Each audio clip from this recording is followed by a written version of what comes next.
நற்செய்தி வாசகம். யோவான் எழுதிய நற்செய்தி 6ஆம் அதிகாரம் இறை வசனம் 60-69 முடிய. அவருடைய சீடர் பலர் இதை கேட்டு இதை ஏற்றுக்கொள்வது மிக கடினம், இப்பேச்சை இன்னும் கேட்டுக்கொண்டிருக்க முடியுமா என்று பேசிக் கொண்டனர். இது பற்றி தம் சீடர் முணுமுணுப்பதை இயேசு உணர்ந்து அவர்களிடம், நீங்கள் நம்புவதற்கு இது தடையா இருக்கிறதா? அப்படியானால் மானிட மகன் தாம் முன்பு இருந்த இடத்திற்கு ஏறி செல்வதை நீங்கள் கண்டால் அது உங்களுக்கு எப்படி இருக்கும்? வாழ்வு தருவது தூய ஆவியே, ஊனியல்பு ஒன்றுக்கும் உதவாது. நான் கூறிய வார்த்தைகள் வாழ்வு தரும் ஆவியை கொடுக்கின்றன. அப்படி இருந்தும் உங்களுள் சிலர் என்னை நம்பவில்லை என்றார். நம்பாதோர் யார் யார் என்பதும் தம்மை காட்டிக் கொடுக்கவிருப்பவன் யார் என்பதும் இயேசுவுக்கு தொடக்கத்திலிருந்தே தெரிந்திருந்தது. மேலும் அவர், இதன் காரணமாகத்தான் என் தந்தை அருள் கூர்ந்தால் அன்றி யாரும் என்னிடம் வர இயலாது என்று உங்களுக்கு கூறினேன் என்றார். அன்றே இயேசுவின் சீடருள் பலர் அவரை விட்டு விலகினர். அன்று முதல் அவர்கள் அவரோடு சேர்ந்து செல்லவில்லை.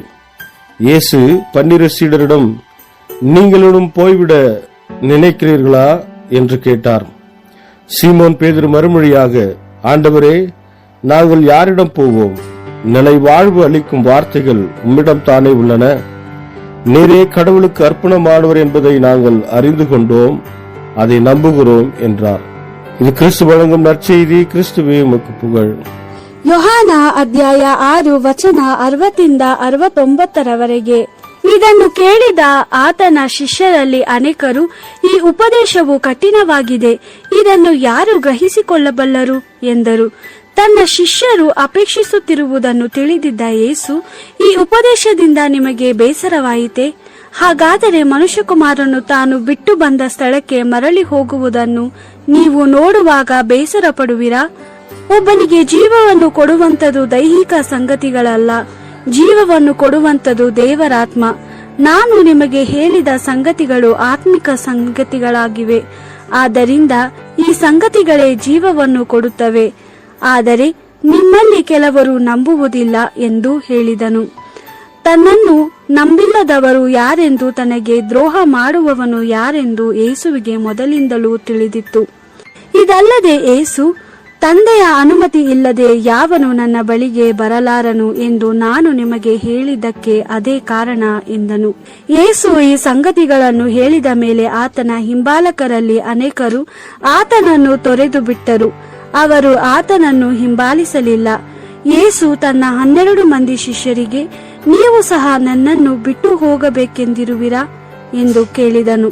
ಸೀಮೋನ್ ಪೇತ್ರನು ಯೇಸುವಿಗೆ, ಪ್ರಭುವೆ, ನಾವೆಲ್ಲಿಗೆ ಹೋಗೋಣ? ನಿತ್ಯ ಜೀವವನ್ನು ಕೊಡುವ ಸಂಗತಿಗಳು ನಿನ್ನಲ್ಲಿವೆ. ನಾವು ನಿನ್ನಲ್ಲಿ ನಂಬಿಕೆ ಇಡುತ್ತೇವೆ.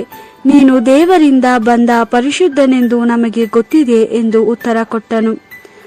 ದೇವರ ವಾಕ್ಯವಿದು. ದೇವರಿಗೆ ಕೃತಜ್ಞತೆ ಸಲ್ಲಲಿ. Gospel according to John chapter 6 verse 60-69. After hearing this, many of Jesus' followers said, "This sort of teaching is very hard. Who can accept it?" Jesus was aware that his disciples were murmuring about this, and so he said to them, "Does this offend you? Then how will you react when you see the Son of Man ascending to where he was before? It is the Spirit that gives life. The flesh cannot help.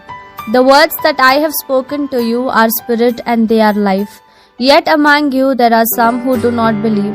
From the beginning Jesus knew who did not believe and who would betray him. So he added, "This is why I told you, no one can come to me unless it is given to me by the Father." After this many disciples withdrew and no longer followed him. Jesus asked the 12, "Will you also go away?" Simon Peter answered him, "Lord, to whom shall we go? You have the words of eternal life. We have come to believe, and now we know that you are the Holy One of God." The Gospel of the Lord. Praise to you, Lord Jesus Christ.